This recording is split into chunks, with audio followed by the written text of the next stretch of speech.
biggest growing segments in gardening in general. And it's probably obvious why that is, because it allows, first of all, it allows you to garden anywhere, no matter what space you have. Even if all you have is a balcony, you could still garden. If you have physical limitations, you could still garden in containers. If your quality of your soil is poor, you could still garden using containers. But I think probably the reason why it's so popular is because it's a lot of fun. You can really showcase your creativity, and you can have your creativity shine up close and personal depending on where you place your containers. So with that, let's get started.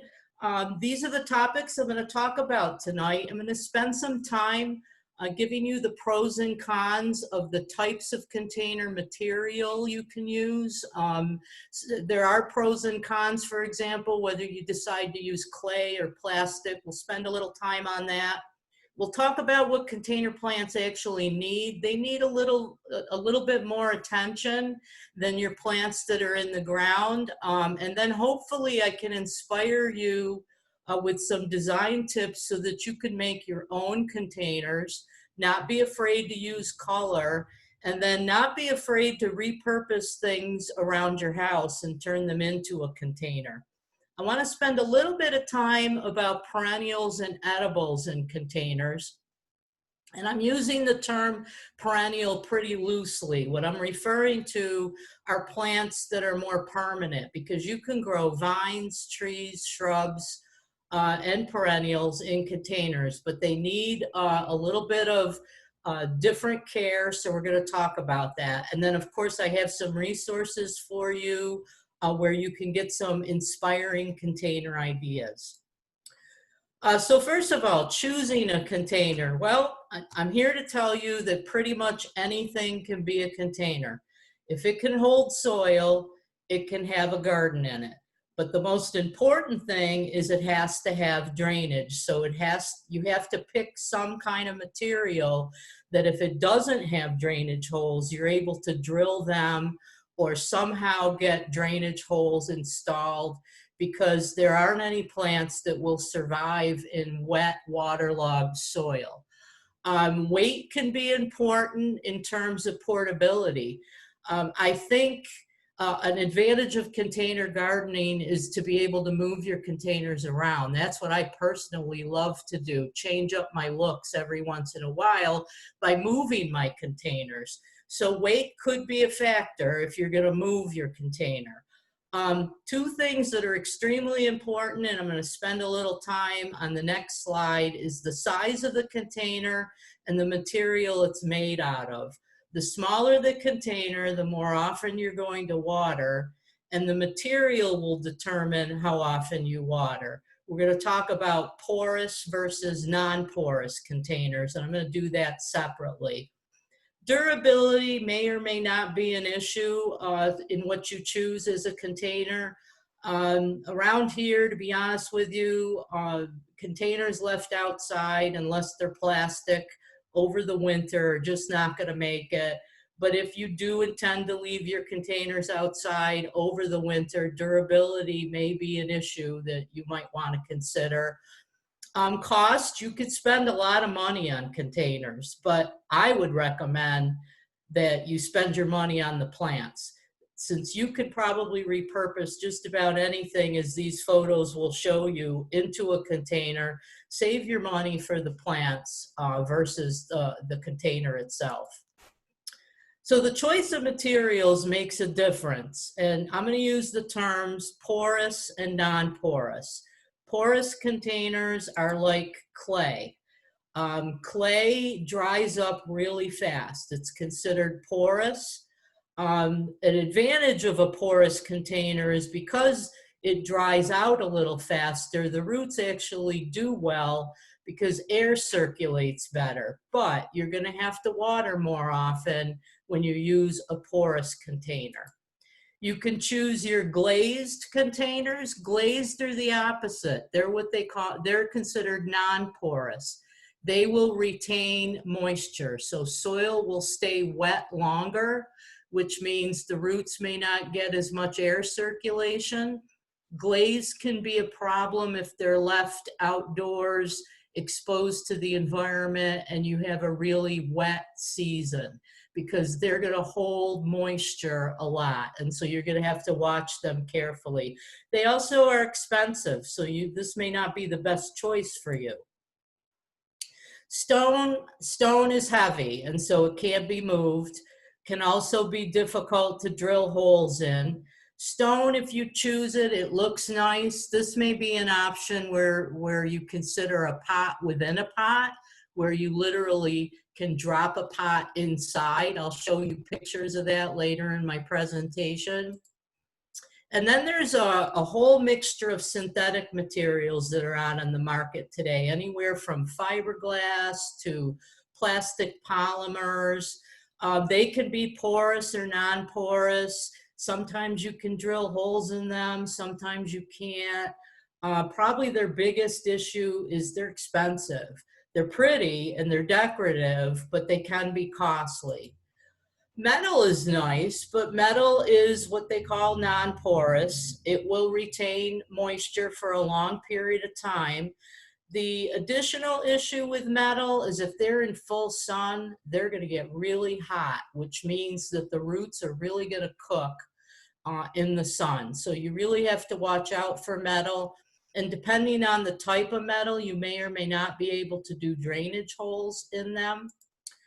Wood is a popular option. Wood has a durability problem. It's not going to last forever.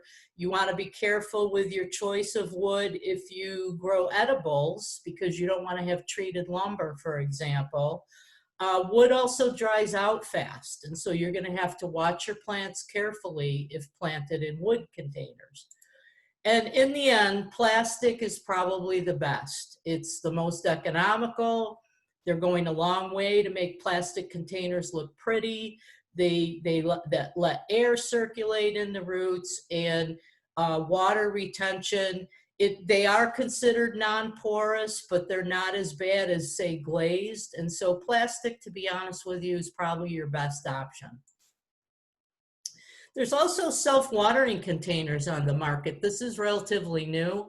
You've probably seen them. This is what they look like on the inside. And what you do is you fill a water reservoir, and when the water overflows, the pot is full. And how these work is you literally, the roots are wicking water from the bottom. And so as long as that water reservoir is kept full, your plants are fine. You're never watering from the top, for example. All you're doing is keeping the reservoir full. Self-watering containers are pretty pricey, but you can buy inserts now where you can turn a traditional container into a self-watering one. Here's a side cutout of what the insert looks like, and it has a tube that pokes out at the top. And you would literally, if I could move my mouse around, you would literally fill the water tube. When the water's visible to the top, the reservoir is full. That means your plants will begin wicking from the bottom. This is probably a good option if you're not a good waterer, or if you don't water regularly. It can be a good option for edible plants, because we'll talk about with edible plants, you never want them to dry out because edibles will be stressed. But you do have the option of self-watering. And there are other kinds of containers that have their pros and cons. You've probably seen on the left-hand side the pouches, flower pouches. They get hot. That plastic will absorb heat, and that soil dries out really quickly. On some of the hot days we just experienced, you might water a water pouch twice a day. The key with water pouches is making sure the water goes all the way down to the bottom of the pouch.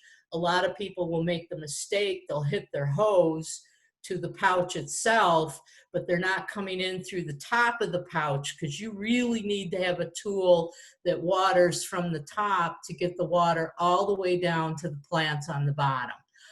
It is an option, but it's heavy water maintenance. In the center are grow bags. Those are new on the market. A lot of them are very decorative, like this one is. They can be very heavy when they're full of soil. The draw with the bags is that when you're done for the season and you get rid of the soil, you know, you don't have a storage problem. They fold up and they can store really easily. Sometimes you have to put drainage holes in them. It's another option. They can get very heavy and they can stay really wet if they're exposed to the elements. So just make sure you know that if you choose to use a grow bag. And then there's all the open containers like this hanging basket, which use liners. And the liners can be made of landscape fabric, the cocoa fiber liners you're probably familiar with, or sphagnum moss. Here's a almost like a cross cut of a sphagnum moss hanging basket.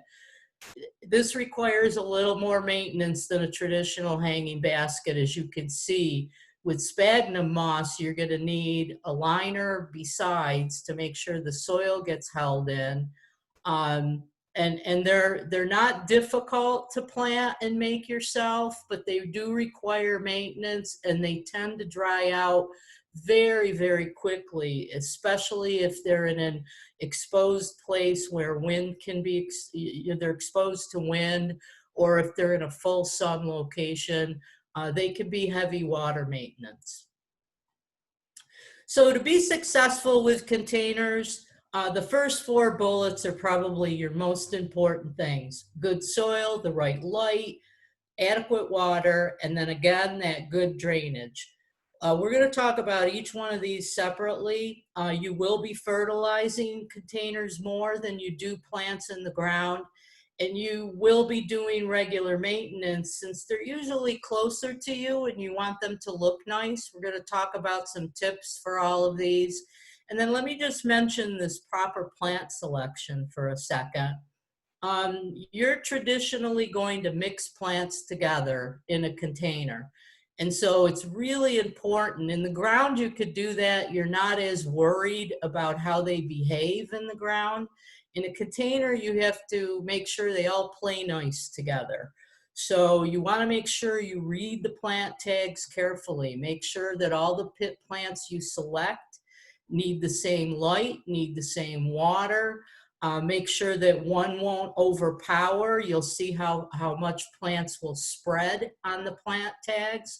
So container gardening involves a little bit of research and making sure you read the plant tag labels very carefully before you choose the plants that are going to be together in a container. Let's talk about the soil first. It's really worthwhile to invest in a good quality, all-purpose potting mix or a potting soil. A good potting mix or potting soil has a mix of peat moss, vermiculite, and perlite in it. It's lightweight, it's porous, it can hold moisture well, and it can hold the nutrients well. And most important, it won't turn hard as a rock in the heat of the summer. That's why you do not want to use garden soil or topsoil in a container. It's way too heavy. The roots will strangle and it will get hard in the heat of the summer. So it really is worth it to invest in a good all-purpose potting mix or potting soil. When you pick it up at the store, you'll see potting mix or potting soil on the bag. You can use compost, but you don't want to have a container with only compost.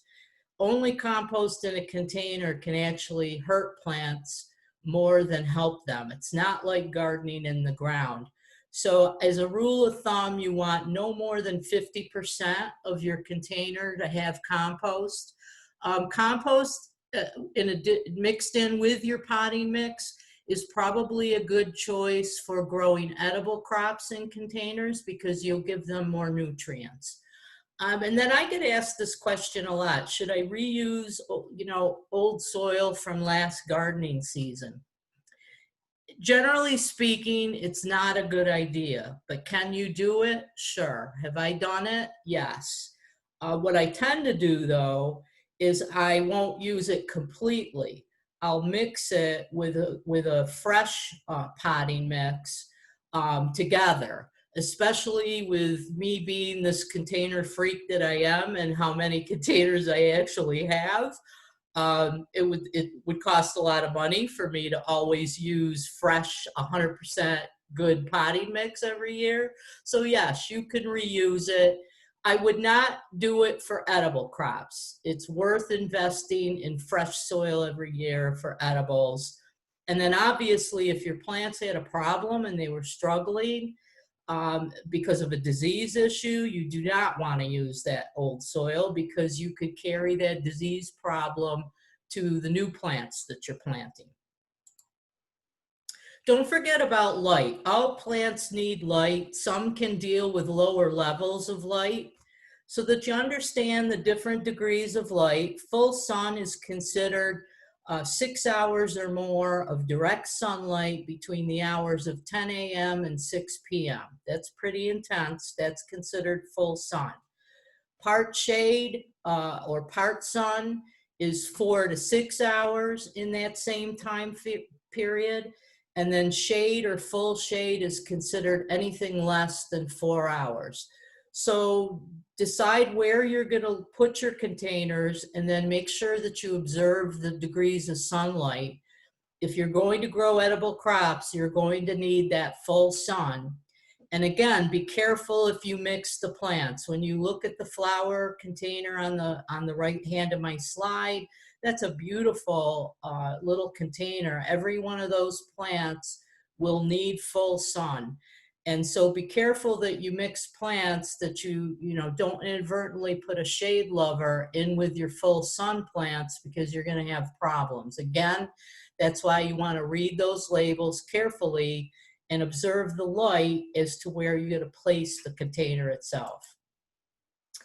Watering. A person's success rate or failure rate with container gardening centers all around watering. If you fail at it, it's usually because you've either underwatered or overwatered. Unfortunately, I wish there was an exact science to watering with containers. There isn't. A lot of variables come into play. I've listed them here that can affect when and how much to water. As I mentioned before, the size of the container and what the container is made of is definitely going to impact how often you're going to need to water, and combine that with the environment that the container is in. You don't really want to have, or I should probably say, you're not going to have a regular watering schedule with container gardening. There's just too many variables at stake. So probably the best thing I can tell you to do is basically two things. First of all, lift the container. This is especially important for hanging baskets. Many hanging baskets will have a plastic insert at the bottom. The insert is put in so that water can be retained at the bottom. Even though there's drainage holes, actually inside is sometimes a little platter where water can actually sit down there, and it literally helps the plant. Again, it's almost like that wicking effect. And so lifting the container is important. If it's heavy, then it has water, don't water. So that's the first tip I can give you. The second tip is to touch the soil. I like to call it the finger test.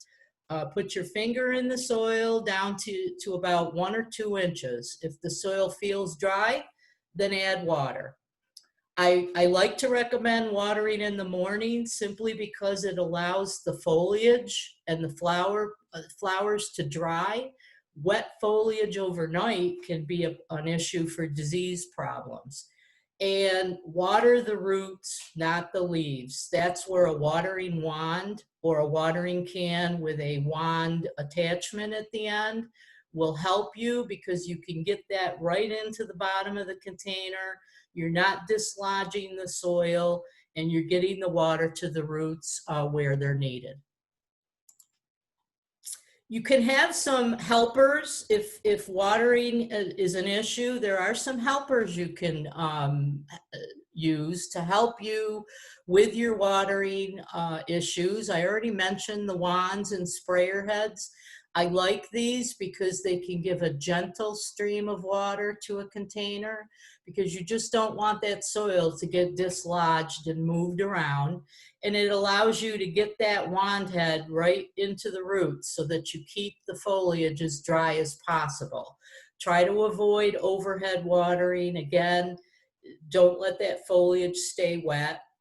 Pot feet, I kind of think this is cute. This is the photograph at the bottom on the left-hand side. You can actually buy what's called pot feet. The concept of them helping you with water is sometimes when a container is on a hard surface, probably an open deck like this is not as much of an issue as, say, concrete patio or an asphalt driveway.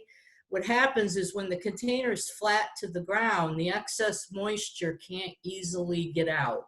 And so pot feet literally elevate the container so excess water can drain better. You don't have to actually buy pot feet. You can use, like, I'll put mine on bricks. I'll get a couple bricks and set my big containers on top of them so that the water can easily drain out. It's the concept of pot feet. And then obviously mulching your containers like you would your garden will help to retain moisture so your soil won't dry out as fast. You can use your typical mulch materials like straw or wood chips. You can also use decorative rocks or shells. Be careful with rocks, because rocks can actually heat up, and if your container's in the full sun, rocks can literally absorb extra heat and heat up the soil so that the top of the soil will get really warm. And so just be careful if you're using rocks as your mulch cover. There's some other watering helpers. I like the water crystals. The first three pictures across the top, soil moist canister, that's actually my own canister of crystals. They also come in bags. These are water absorbing polymers that you can add to your soil. They literally absorb water and then release it to the plant roots later when the soil dries out. This picture of the hands, this is what the crystals look like when they come out of the container. They actually look like almost like a hard salt crystal. But when you take these crystals and put them in water, they gel up and they look like this. And they literally absorb the water for the soil to use later. A little goes a long way. You could see this little amount turns into this big glob of jelly. If you put too much in a container, there'll be so much gel that it literally will push the plants out. So typically a canister of this will last for a very long time, because you're typically only going to use maybe a quarter of a teaspoon or a half a teaspoon, maybe a full teaspoon in a big container. A little goes a long way.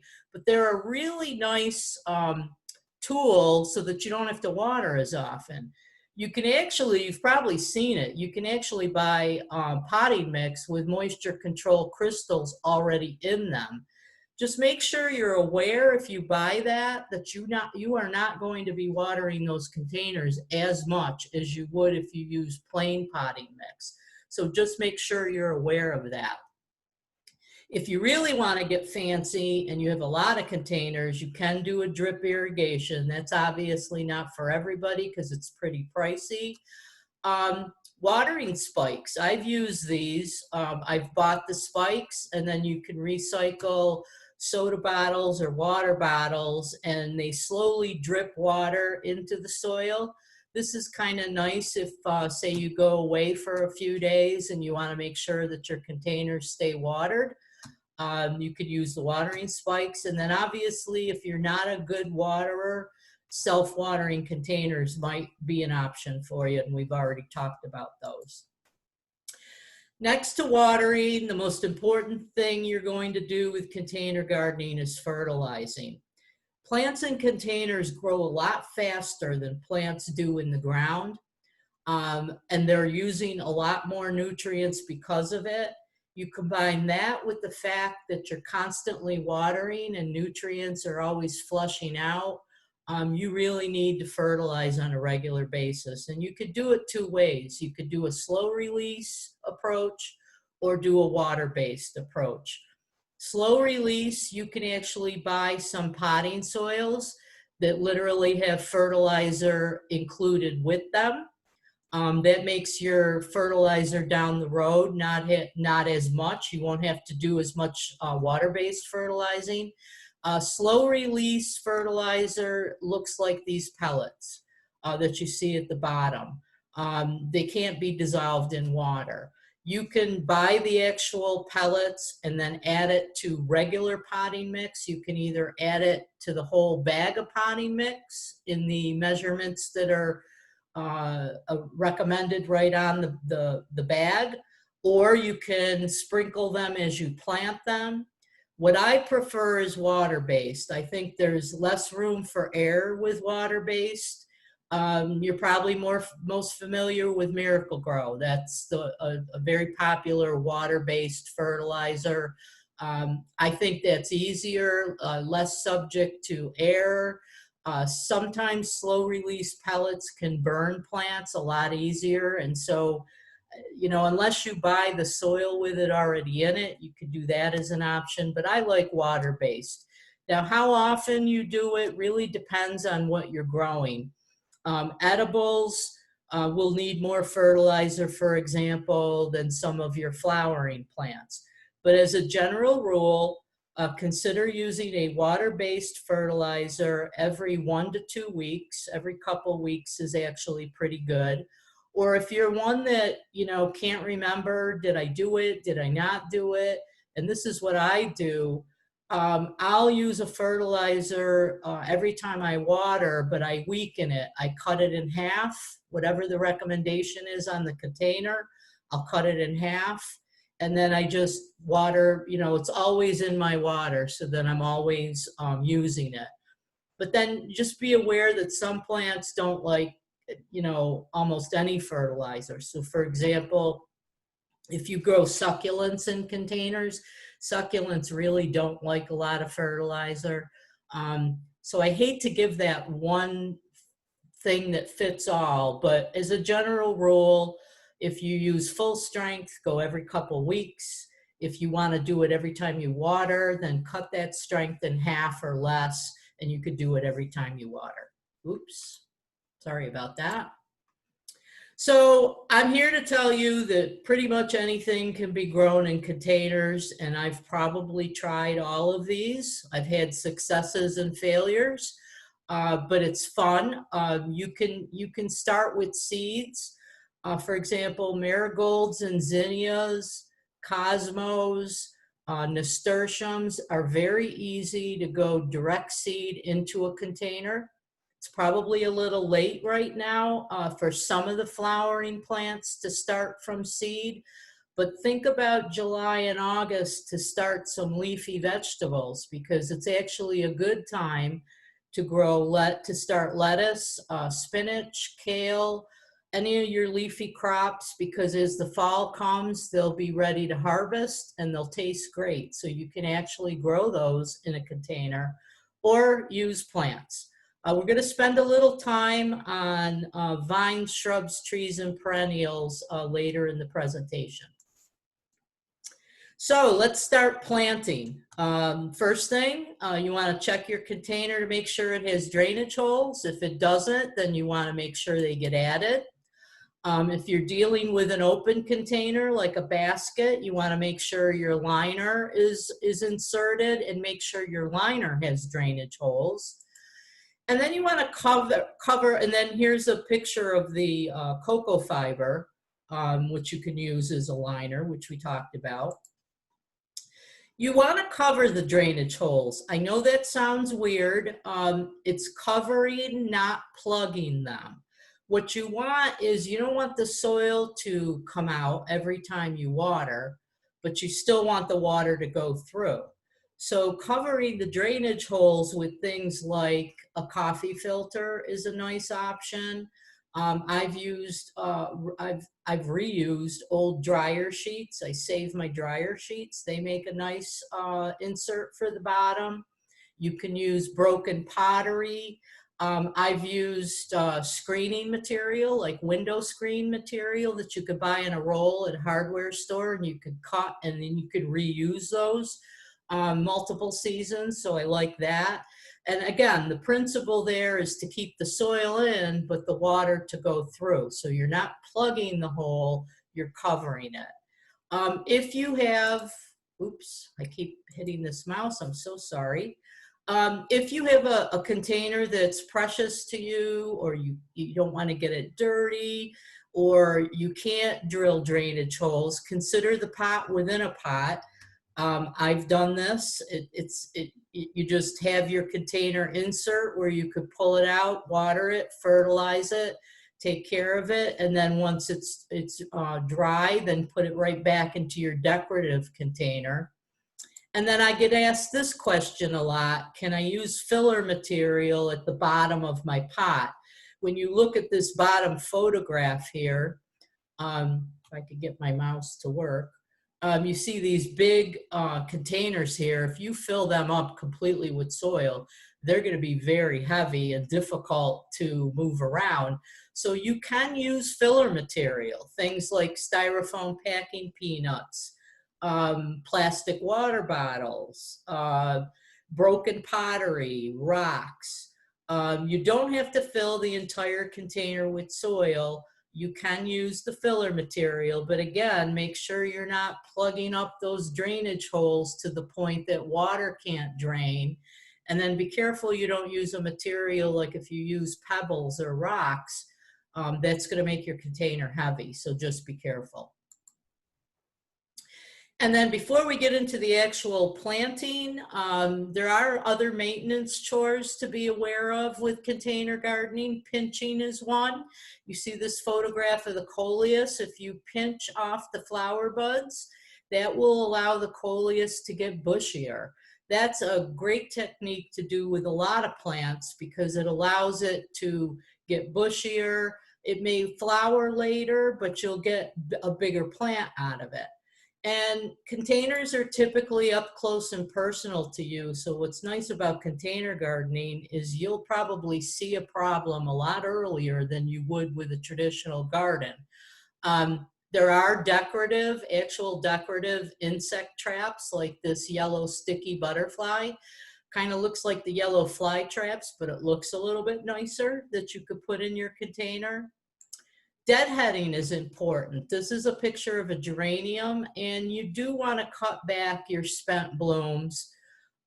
This applies to any kind of gardening, but since your containers are going to probably be close to you, it'll make them look nicer, but it also serves the purpose that it allows the plant to push out more flowers. So just deadhead, in this case with the geraniums, you go all the way back to the geranium stem and clip it back. As we get into July and August, some plants benefit from a complete pruning, or what I like to call shearing. I mean, petunias are the first thing that come to mind. They get a little leggy when end of July and August turns around. So cutting them back or pruning them back by a third, which sounds a little shocking, but if you do that and then fertilize them, your plants will love you for it, and they'll come back beautiful as ever. And I want to point out this first resource for you. It's called gardenanswer.com, run by Laura Labotier and her husband. There are some absolutely fabulous container gardening YouTube videos on her website. She will walk you through, for example, if you're a petunia lover like I am, and you want to cut back those leggy ones, she will walk you through the process of how to do that and what to do with them. She'll also walk you through the process of pruning and shearing a lot of typical annual plants that you might run into. So I highly recommend her website, gardenanswer.com. So let's talk about designing your own container. I like to talk of it in terms of a thriller, a filler, and a spiller. You need a tall, dramatic thriller plant. Then you need a smaller middle filler plant that fills in nicely with color. And then you need a spiller plant that literally spills on the outside of your container. If you pick those three things, I can guarantee you, you will have a beautiful looking container. You want to position them before you plant. Don't take them out of their containers yet. Move them around, step back, see how they look, see if you like it.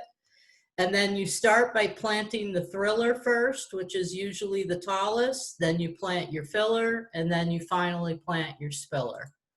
You want to pack them in. What's nice about container gardening versus garden gardening, don't worry about spacing. Just pack them in. Worst case, you have too many and you can take one or two out, but I like to pack mine in. And then water gently. And so this will kind of give you a visual. You have your container, you have all your plants.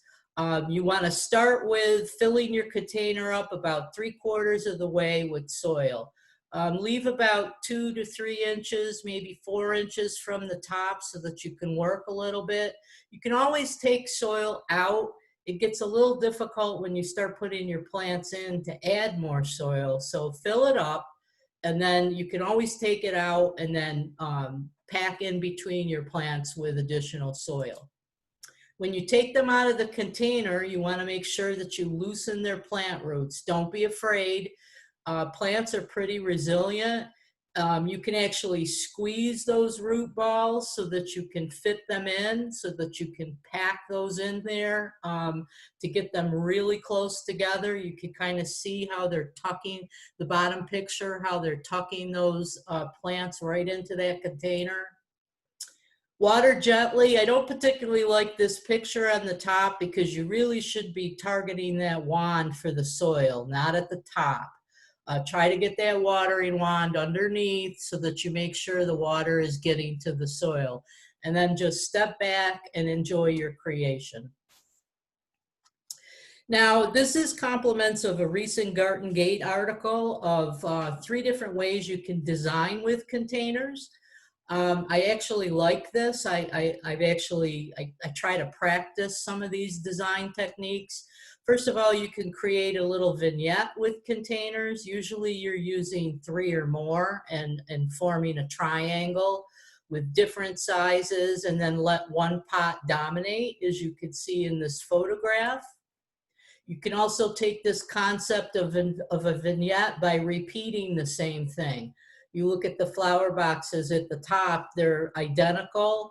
That number 3 really works with both plants and with repeating the number of containers. It makes a very interesting vignette statement. The bottom photograph, you could create a vignette with the container shapes. So you could take brown as your main color focus for your container, but then vary the shapes, and you've changed it up a little bit to create a nice design.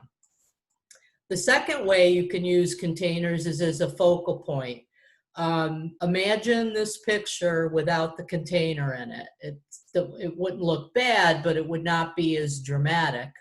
The focal point design concept is a great way to use containers. This is a little dramatic. We probably wouldn't do this in our typical homes, but I think you get the point by this bottom photograph that you can really have a major focal point simply by adding a container where it just draws your eye right in. And then the third way you can design with containers is to use them to break up a wall space. Imagine this door without these 2 containers there. It wouldn't look bad, but it would not be looking as exciting. So use the container to let something like the door stand out. And notice how they've taken the colors around the door and tried to match them to the decor. I particularly like this picture because who doesn't have a long fence that, you know, gee, it's going to cost a lot of money to put landscape trees or shrubs in there. What can I do to break up the space? Well, use your containers right in your landscape. Look at how dramatic this looks against a white picket fence. So there's nothing that says you have to do a permanent landscaping. Containers by themselves can be your landscaping. Tabletop containers are a little unique. A lot of people like to use these, but their design's a little bit different. Proportion is going to be key because they're going to be on the table. You don't want to block your view of people sitting at the table, obviously. So this is where your plant tag is very important. You want to make sure you know the mature size of the plant. Don't forget the details if you're designing a tabletop. You're going to be close to this container, so dainty flowers are going to look nice. And you don't want it to be overwhelming, so don't choose too many different plants in the container. Usually 2, 3, 4 max is probably the most you want to use if you're trying to put a tabletop container together. And then think about the maintenance. You don't want plants that are going to drop flowers all over your table. So look for plants that are self-cleaning. Succulents, for example, make great tabletop containers. And then have a plan for watering. You don't want the water to be all over your table. You may want to use a saucer, but just be careful if your table's exposed to the elements. Make sure the container doesn't sit in a saucer of water. Using color in containers, it could be a little overwhelming. You know, what color do I pick? There's so many pretty plants in the nursery. Well, use the color wheel. That's what designers do. Designers look at the color wheel because the color wheel presents good, positive relationships of color that will look pleasing to the eye. So the primary colors, for example, are very popular. This is an example of using primary colors in a container. Yellow, red, and blue is always popular. That's why you see a lot of red, yellow, blue containers that are already made in the nurseries because they're taking advantage of the color wheel. They're relationships that create pleasing to the eye designs. You can also split the color wheel in half, and your yellow oranges side represents the warm colors. Your purple blues represent the cool colors. Warm colors are usually, they're usually, you want to place them where there's people, you know, maybe your barbecue area, because warm colors are very energetic. They portray happiness. They can make a large space look smaller versus cool colors are a little more relaxing. So maybe where you have a hammock or someplace where you like to relax, have a glass of wine, a cool color container might be a good option for you. And cool colors are just basically taking one side of the color wheel and picking your plants based on that. There's also nothing wrong with using one color. Designers call using one color a monochromatic scheme. What a one color design does for you is it takes advantage of the different tints, tones, and shades of a single color. So not all the purples are created equal. Not all the oranges are created equal. And you've probably seen containers like these at the nursery. They look pretty, and simply what they've done is taken a single color like a purple or an orange and taken advantage of the different shades of that single color and making a really nice design with them. And you can also, we've talked about flowers so far, but don't forget you can create color with foliage. Foliage plants have come such a long way. They're all over the map now. If anybody's in love with coleus, for example, oh my Lord, coleus is in just about every color you can imagine now. So you could create a beautiful container simply with foliage. You can actually pick one color, like this evergreen container that you see on the left. These are all miniature fairy garden evergreens, conifers. And you can actually, this is what they call using plant texture, how the different evergreens feel, the shape of their leaves. Are they prickly? Are they sharp? Are they smooth? Texture creates a nice design, and it looks great in a container up close and personal. And obviously you can use color with the container itself. Here's a couple of examples. Ornaments in your containers look nice. You could pick a single color and then just, you know, take it up a notch by using a really punch a color in the ornament that you choose to put inside the container. So there's really no right or wrong. Color is a very subjective thing. Everybody, you know, loves different kinds of colors, but don't be afraid of it. Designers call yellow the healthy color. It makes you happy. It's good for your mental health. So using yellow in your containers is always a great idea. And remember that color is nature's communication system. You can have pollinators such as butterflies, bees, and hummingbirds come to your containers by using color. They are attracted to the color. That's what makes them active. So don't be afraid to use it. So what if you make a mistake? Or what if later in the summer your container looks a little ratty? I like to call this container rehab. You could do this. You can, if your container is overgrown or you made a mistake or it's past peak, you can cut out plants, I like to do this, plants from other containers, mix them in. In the fall, you could pick up mums and pansies. You can, in the grocery stores, you can easily find herbs or house plants or fall blooming plants to use to perk up your containers or correct your mistakes. I like to use a perennial knife, which has a serrated edge, which I could cut out plants I want to maybe take out and move to another container. You can use a trowel that has a serrated edge.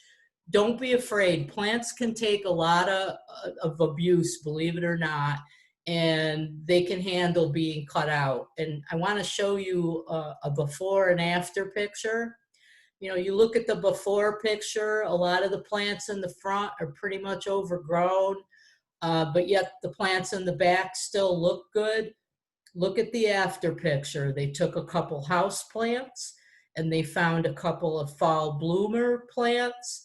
They cut out the ones that didn't look very good, and they renovated this container to take you right through the fall, and it looks nice and fresh. So don't be afraid to rehab your containers. So a quick note on edibles. Everything we've talked about so far will pertain to growing edible crops in containers. Probably the thing to worry about that's a little different is you want to make sure the material you choose is safe. So, you know, don't use rubber tires, for example.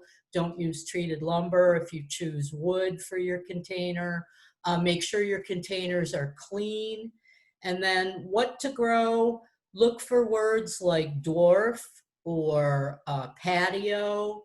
But if you use a bigger container, you could pretty much grow any vegetable or fruit in a container. Typically, you look at this picture, 5-gallon buckets. You see the photograph on the left side. 5-gallon buckets make great all-purpose edible plant containers. They're the perfect size for just about any crop. And if you don't like the look of a 5-gallon container, you can paint them, or great project for the kids, and the kids can adopt a vegetable. I've got a montage photograph here of herbs. Herbs are great for containers. Herbs are one of those that actually like clay, because herbs tend to like it a little bit more on the dry side. This bottom photograph, I wanted to highlight, that is mint. If you were to plant this container, there's curly parsley and some thyme, and you threw that mint in there, I'd probably be here to tell you that by the end of the summer, you'd have a container of mint. So if you have an aggressive plant or an aggressive herb like mint, then insert it. You'll see it's inserted in a pot here. And that pot is, the lip is above the soil. This will allow the mint to stay in one place and behave and play nice with the other plants in the containers. And you can, with a container, entertain growing a couple crops.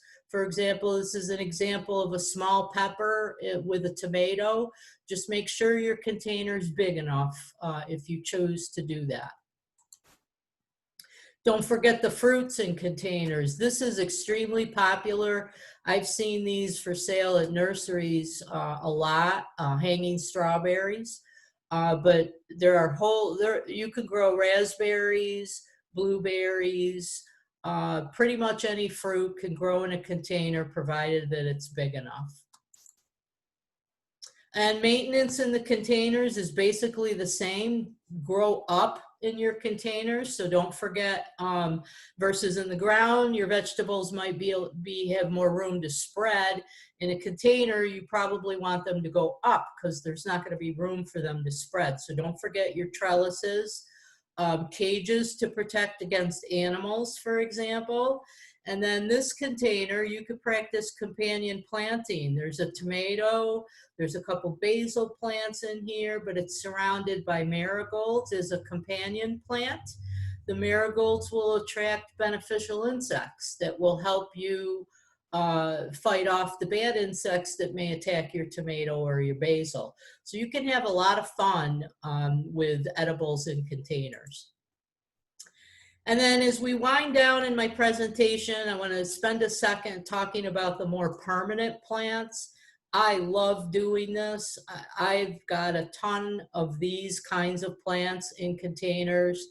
I've got more hostas, especially some designer hostas. I have some miniature hostas. I call them designer hostas because they were a little pricey when I bought them, but I love them. They do very well in containers, so do ferns.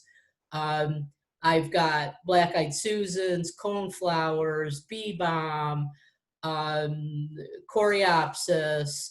I do have a clematis in a container. They do great, but there's a little bit you're going to want, there's some maintenance things that you're going to have to worry about, which I'll talk about in a second.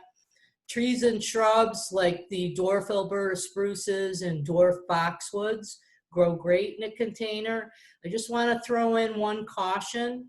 Be careful when you purchase maybe your more expensive permanent plants. Be careful of guarantees because it's not a perfect science to grow these these perennials, I guess, or permanent plants in containers. You may experience a failure, and a lot of times a nursery will not guarantee a plant if it's grown in a container. So just make sure you ask that question if the guarantee is important to you. I like to experiment. That's me. But if you're worried, ask the question before you invest the money in a permanent plant if you're going to put it in a container. So perennials in containers, everything we talked about still applies, but you need to worry about what you pick. I like to look at the zone information. Since a container planting for these types of plants is going to be a little stressful, I like to zone down. So for example, we're in zone 5. I like to look for zone 4 or below plants if I'm going to put them in a container, because that makes them just a little more hardy. So the stress they'll be going through will be easier to deal with. Choose bigger containers. I also don't like to mix more than one permanent plant in a single container. So I may put a black-eyed Susan, for example, in a container. If I want some color around it, then I'll put annuals with it.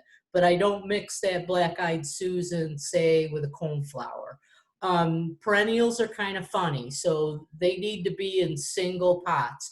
This is a photograph of bee balm in a single container, for example. In this case, it looks great and you don't really need to have a filler. But if you had it in a bigger container, you might want to have a little annual to fill in with color. And then you may have to repot them, not necessarily every year. So this is where I don't necessarily change out my soil every year. I might top dress it with some fresh soil, but eventually these permanent plants will outgrow their container just like they would if they were in the ground. So for example, this year I had a bunch of daylilies, and so I needed to take them out and divide them, repot them again. But the good news is I had more daylilies to create more containers. So it's fun. I consider it fun. Winter protection of these plants, if you want them to come back, that's the key. And you could do it several ways. You could bury them or trench them. That's a lot of work. You can wrap them in plastic bubble wrap or put them under cover, but I've tried this. It really it can't handle our winters. You can knock them over like this diagram at the bottom. That's what nurseries do for trees that haven't sold and they're going to carry them over for the next year. They literally knock them over. I've tried this and it works. Or you could just bring them in to an unheated garage or an unheated shed. This is what I do. Why do you want to do this? I probably should explain why you even want to do this. What happens is the container, it's not so much the container can't survive our winters, it's the stress the plant goes through in the container with our winters. The container freezes quickly, but yet water will, snow melt, water, moisture will stay at the top, and the container will go through this period of thaw and then freeze and then refreeze, and that water just sits in that soil, has no place to go because the bottom is frozen and it just can't survive our winters. So if you leave these types of plants in a container outside, they probably will not survive. You need to take action. I just bring them in, and I have an unheated garage. I do my typical maintenance I would do as if the plants were in the ground. I cut them back if they're a perennial. I give them a last shot of water for the season, and then I just bring them in. I look like the garage stall of containers come late fall. And then I leave them alone all winter. And usually after Christmas, I start looking at them because they might need water. And don't worry that they're going to freeze in the garage, because they will. But they're not getting subjected to that moisture freeze. They're just frozen and they're just staying in your unheated garage or your unheated shed. And I'll tell you, this past year with the whole COVID situation, it was absolutely wonderful when I looked around and I had primroses budding, I had coreopsis coming up, I had coneflowers coming up, I had daylilies, because once the temperature warms up and you start seeing regular days in the 30s or the 40s, you will see the green come out of those containers quickly. It's amazing how quickly. And then once the spring weather can cooperate, those containers can go right back outside. I usually look them over to see if they're going to need any repotting. I might top dress them with new soil. I've had some failures. Container culture is stressful for these types of plants, but I've had so much success that now, frankly, I'm addicted to growing these types of plants in containers. And then last, as I wind up, I'm here to tell you that I told you that anything could be grown in a container. Well, I think I can say anything can actually be a container. And it's a lot of fun to reuse, recycle, and reimagine. Here's where you can let your creativity shine. For example, the high heel shoes in my previous life, I used to be able to wear them, not anymore. but they make a great succulent garden. Again, very easy to poke holes in. The bird bath on the right side is my bird bath, which got damaged in a storm. It had sentimental value. It came from my dad.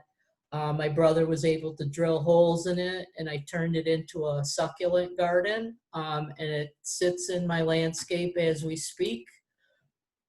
This is my dad's toolbox, which also has sentimental value. Unfortunately, over time, the handle broke, but I've been guarding this with my life. I have it in a protected spot. I've turned it into a little rock garden.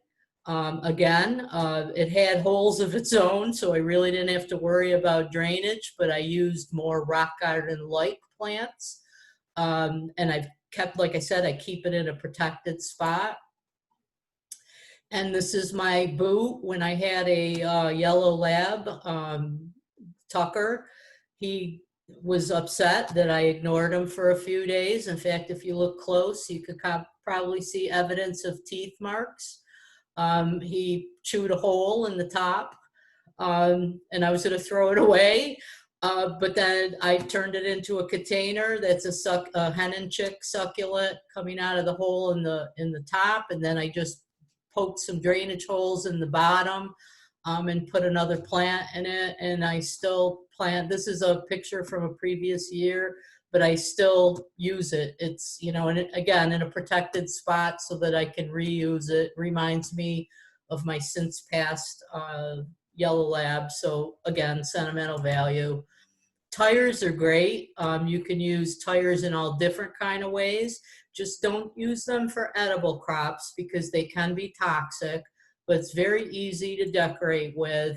And you can find all kinds of things in garage stores, or garage sales rather. I actually gave my brother a Tonka truck with succulents in it because it reminded me of when he was a kid. He always played with Tonka trucks. I found a Tonka truck at a garage sale. But you could be super creative with anything you can find around the house. And last, I want to give you this resource. If you are afraid to make a container from scratch, you're not sure how to do it, go to provenwinners.com and then go to the section called Gardening Ideas. You can pick the container you want, like these containers here are on their website, and then they will provide you a drawing, and they'll tell you how many plants you need and where to place them. Obviously, they would like you to use proven winner plants, which I do a lot, but you don't necessarily have to select the actual proven winner plants themselves, but it'll at least get you started to know how many. It will tell you what size container to use. A great resource. And if you go there, you can subscribe to their what they call their Gardener's Idea Book. It's an actually beautiful book. They'll mail it to you for free. It has great ideas for containers. It also has great ideas for your actual garden. And it also introduces you to new proven winner introductions. You could see it online, but what's great is if you sign up, they will send it to you free of charge.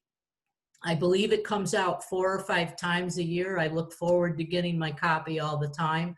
So I highly encourage you to go to provenwinners.com. And then obviously there's our Cornell Cooperative Extension website. So I apologize for going a little over, but maybe you can sense that this is probably what I'm most passionate about is container gardening. I love it. And hopefully I leave you with this tonight, that you can do it. You could create your own container, and that anything can be grown in a container, and anything you can find can be a container. So I'll open it up to any questions. Thank you, Roseanne. And we did have a tip from one of the participants tonight when you talked about the self-watering containers. She said she waits for them to go on sale. Oh, absolutely, because you could spend a lot of money on a self-watering container. In fact, my brother and sister-in-law gave me this great, I love it. It's called an earth box. And I grow my tomatoes in the earth box. But I was curious, you know, and they know I love anything gardening. Well, when I went online and saw how much they are, I almost fainted. And it's really because it's a self-watering container. So yeah, great tip. Wait till the garden centers start putting things on sale, because I do see the draw with self-watering containers. I have used them. I think they are absolutely perfect for growing edibles, because you keep that water reservoir open, filled. You can't make a mistake with your edibles. You know, whether you like them for flowers is personal choice. I do have a couple, and the concept is good. So I will say the concept is good. Let's see, we have another, let's see, from the same person. If you take care of the earth box every year and put it away, you will have it for many years. You know, it's funny that the person said that, because if you have one, you know that it came with that, I call it the shower cap plastic that covers the top, and I have babied that thing, and to the point I'm still using it. And the earth boxes, this is probably my 4th or 5th year using the earth box, and that plastic cover is still great. And absolutely, if you take care of those, they will last you pretty much forever. Are there any other questions for Rosanne? Please type them in the chat.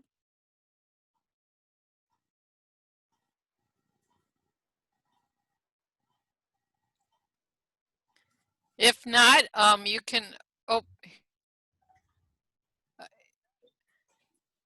okay, she said she uses the earth box without the cover, no problems, and great presentation. Thank you, Rosanne. And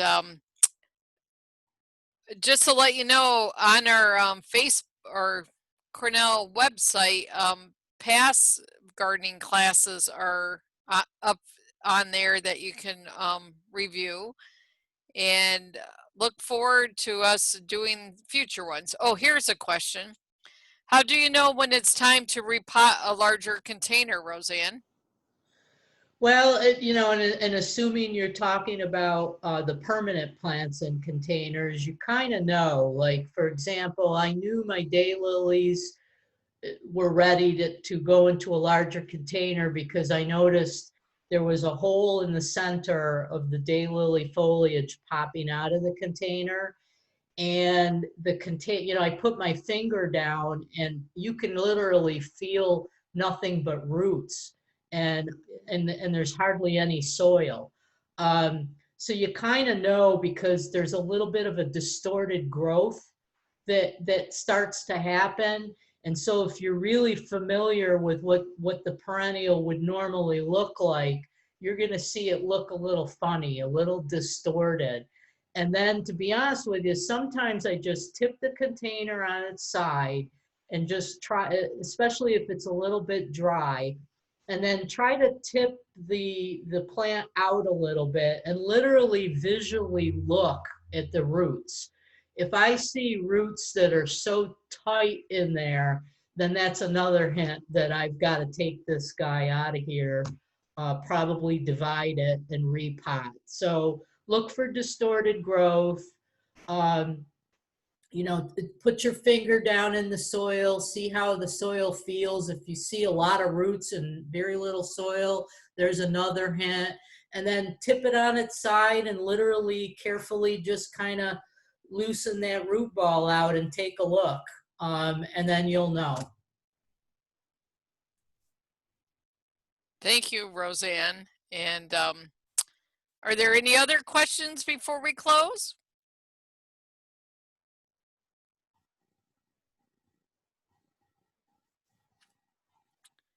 And you will be getting a survey in the next couple days over the computer. And that helps us plan for future classes too. And thank you and have a good night. Oh, we have a hand raise. Oh, here. I'm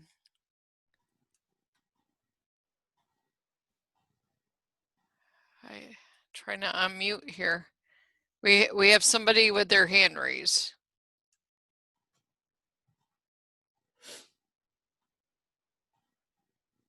Oh, no, it's her hands, it's off. Oh, I have a question. Okay. Can you unmute yourself? Delia Van Slyke?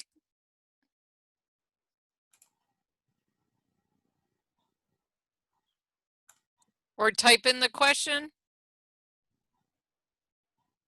please.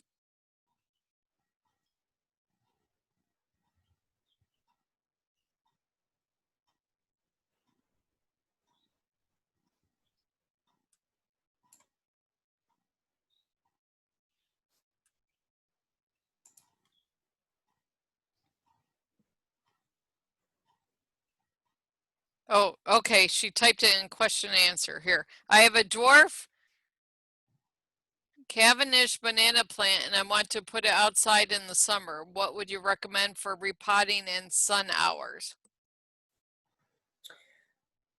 Oh, I'm not familiar with the culture requirements of that plant. My instincts are to say, in terms of light, I probably wouldn't put it in full sun. Minimum, I would, shelter it. Especially if it's been inside for a long period of time. The light that's inside is going to be totally different than the light that's outside. In terms of when you're repotting, it's the size of the next pot that's important.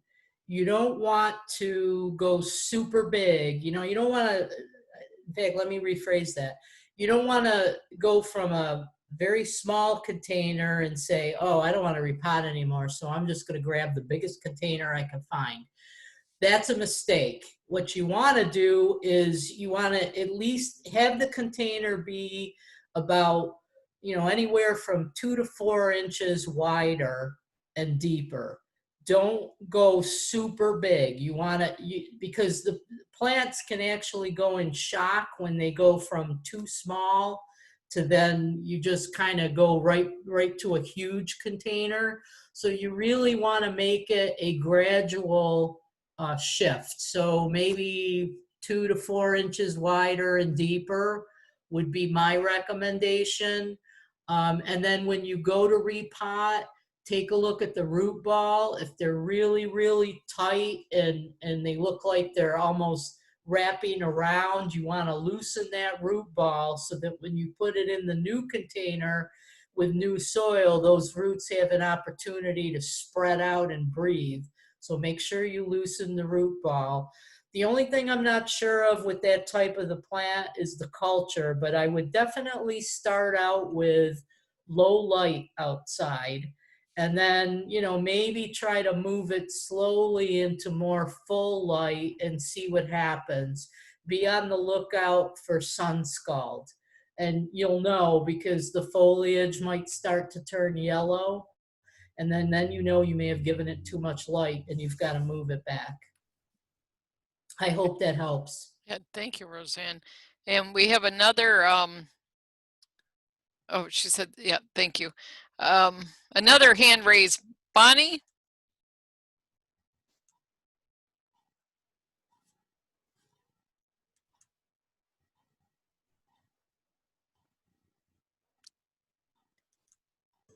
Sorry, I was on mute.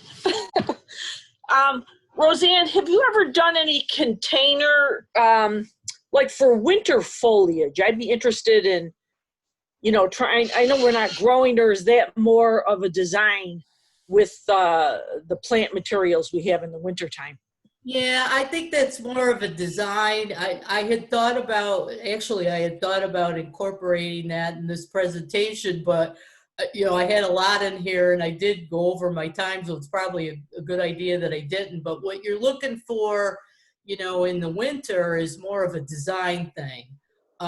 You know, that's where too, that's where your dwarf Alberta spruces or your miniature Christmas trees or some of your boxwoods that will be able to handle the winter can look nice, and then you can add some decor to it or things you can find around your yard. But unfortunately, you know, a lot of the containers I talked about tonight are not going to look nice in the winter. You're going to, except for maybe the trees, the small trees and shrubs that you could decorate with material around your yard. Great. Thank you. It was great. Yeah, what's nice about, you know, you could really use your containers in the fall. I love to do this where you can start, you know, your plants are still going to be okay as long as we don't get a hard frost, but you can add things like your miniature pumpkins or your gourds. That's where your mum, you could find small mum plants to add. That's where your house plants might look nice. Or decorative ornamentals, and throw in your little pumpkins and gourds, and that container will take you right up until you have a really hard frost, and it'll look great in a nice place where people can enjoy it. You and people can enjoy it. Thank you, Roseanne. And you have, thanks, great presentation. Thank you for so much for your enthusiasm. And then there's some more here. No questions. I just wanted to tell you I enjoyed the presentation. Thank you. I'm so glad everybody enjoyed it, and get out there and make a container or recycle something and turn it into your own personality. And have a good night, everybody. Everybody